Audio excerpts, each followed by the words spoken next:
En los albores de una nueva era, cuando el polvo del desierto aún se aferraba a las sandalias de un pueblo errante, una sombra poderosa se alzaba sobre las tiendas de Israel.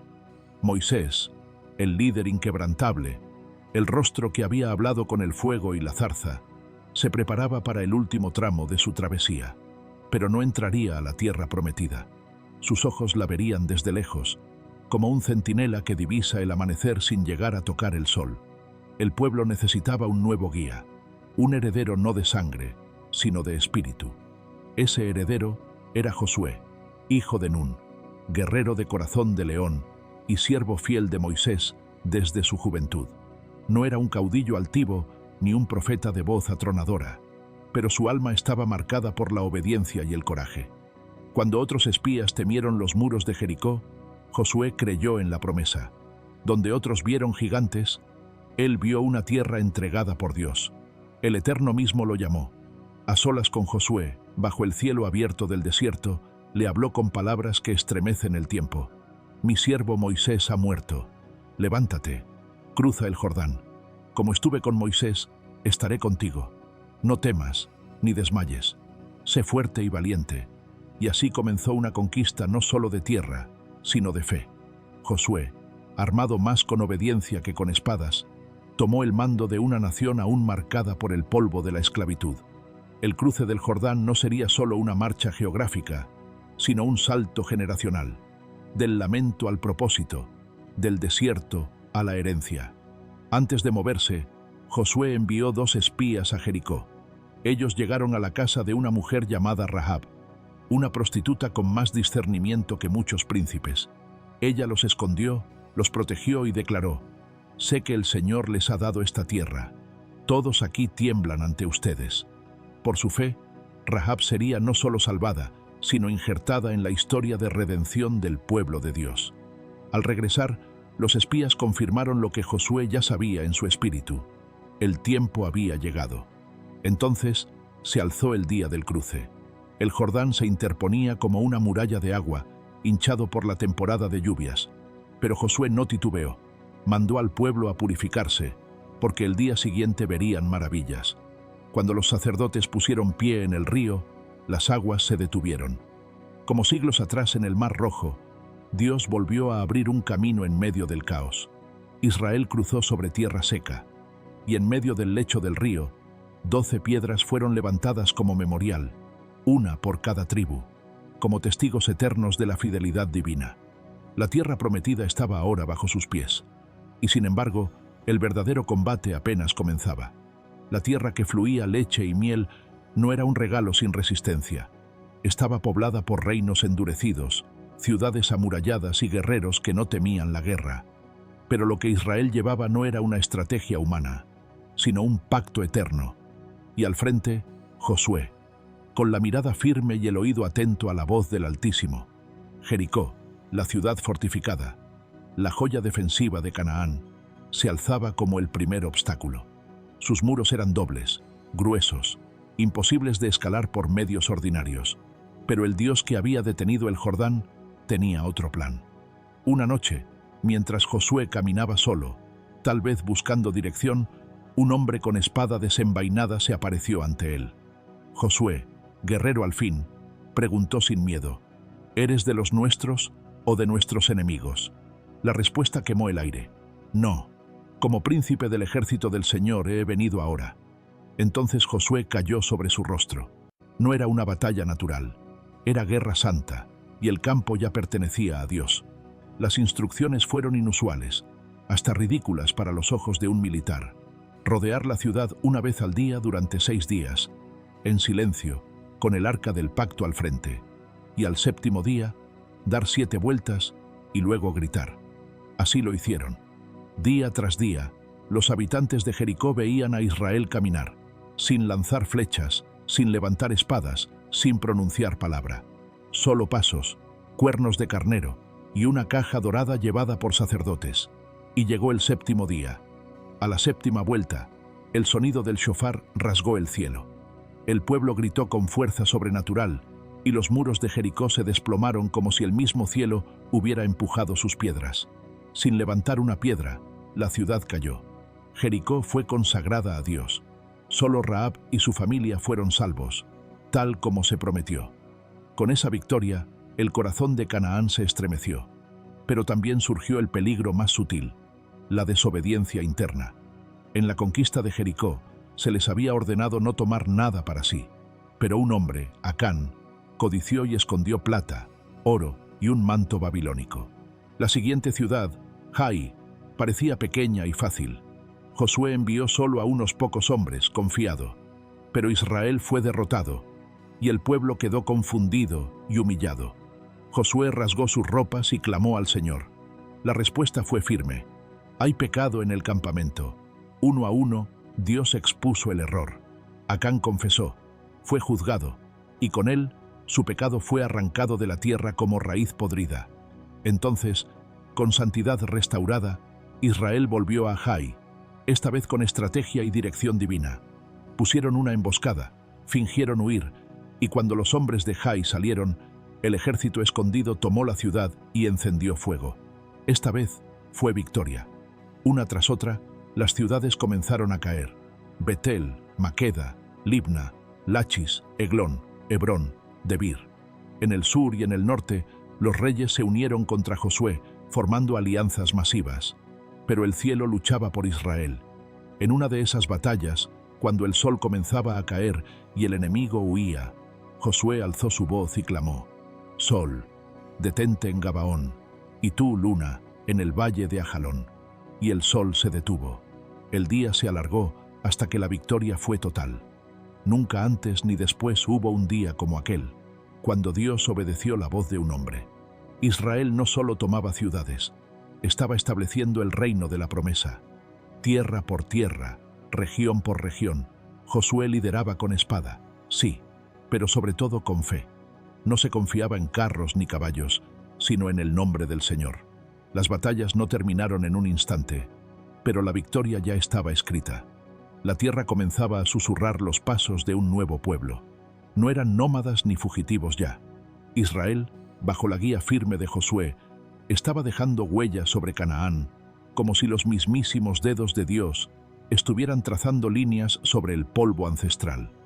Pero las conquistas no eran un mero desfile de victorias. Cada paso, cada ciudad, cada batalla era un recordatorio de que la obediencia era la única llave que podía abrir o cerrar el favor del cielo. Después de las grandes guerras del sur y del norte, Josué reunió al pueblo y a los ancianos, y el territorio fue dividido. La tierra prometida, que parecía inalcanzable desde los días del desierto, ahora era un mapa que se repartía entre las tribus de Israel, como herencia de una promesa hecha siglos atrás a Abraham. Cada tribu recibió su porción, no por méritos de espada, sino por fidelidad de pacto. Judá, Efraín, Manasés, Benjamín, todas extendieron sus tiendas, plantaron viñas y empezaron a habitar en ciudades que no habían edificado, a beber de pozos que no cavaron. El sueño estaba comenzando a cristalizarse en realidad. Sin embargo, la conquista no había sido completada del todo. Algunas tribus no expulsaron a todos los pueblos paganos.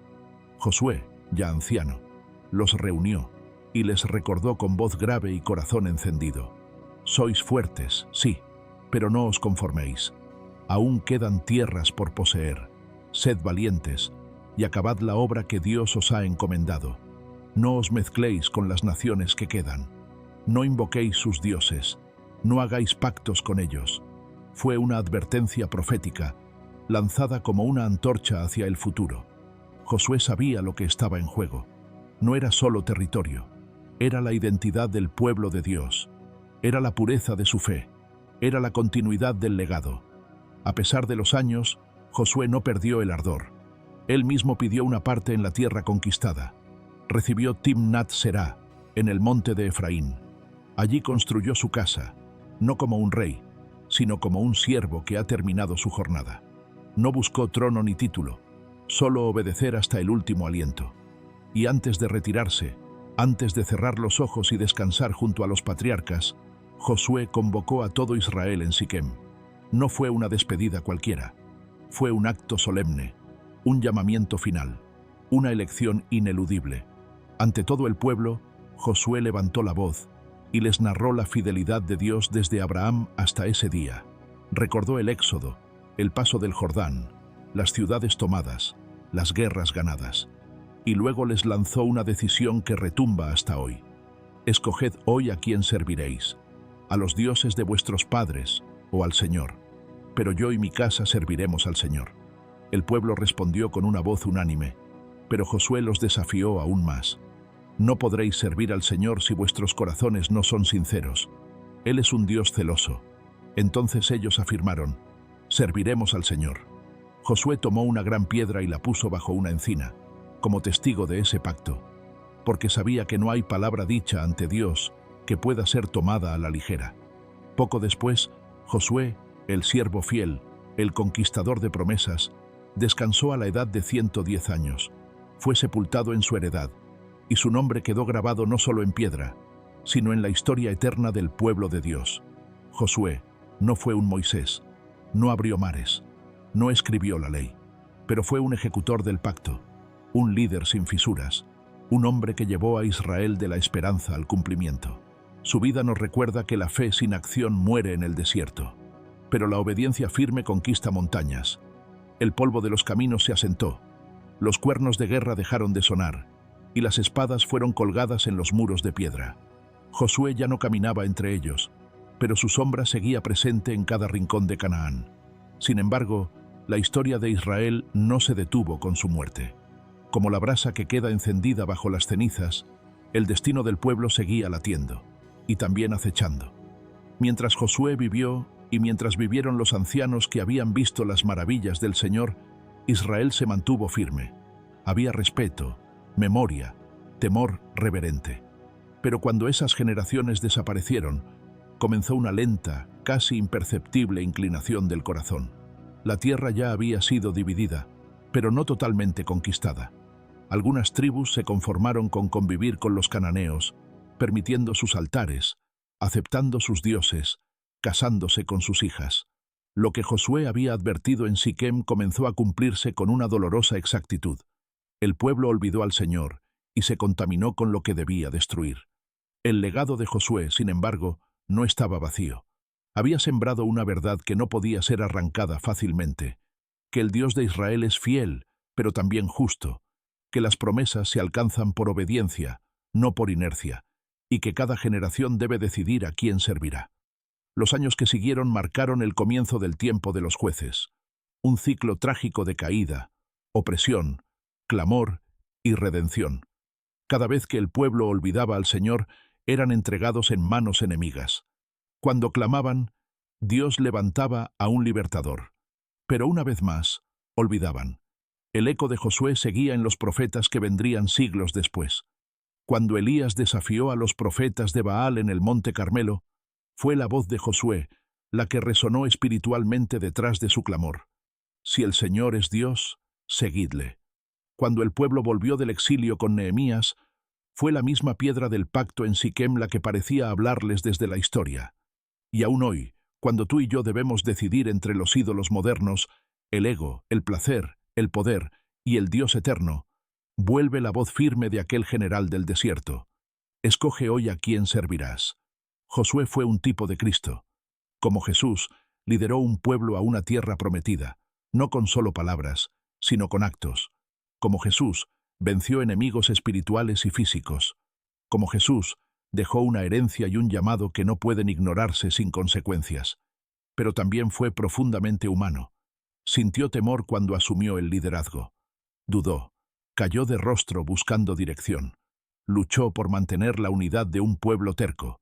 Y precisamente allí radica su grandeza, en que nunca caminó por fuerza propia, sino bajo la sombra de las alas de Dios. El legado de Josué nos confronta. ¿Conquistaremos nosotros nuestras propias Canaanes? ¿O dejaremos que las voces de las tierras extranjeras ahoguen nuestra fidelidad? Hoy, no estamos llamados a tomar ciudades con espadas, pero sí a tomar decisiones con fe, a levantar altares de obediencia en medio de una cultura que exalta el yo, a no olvidar lo que Dios ya ha hecho por nosotros. Tú también estás en una tierra en disputa. Tu fe, tu familia, tu propósito están siendo observados por el cielo y desafiados por la oscuridad. ¿Servirás tú al Señor?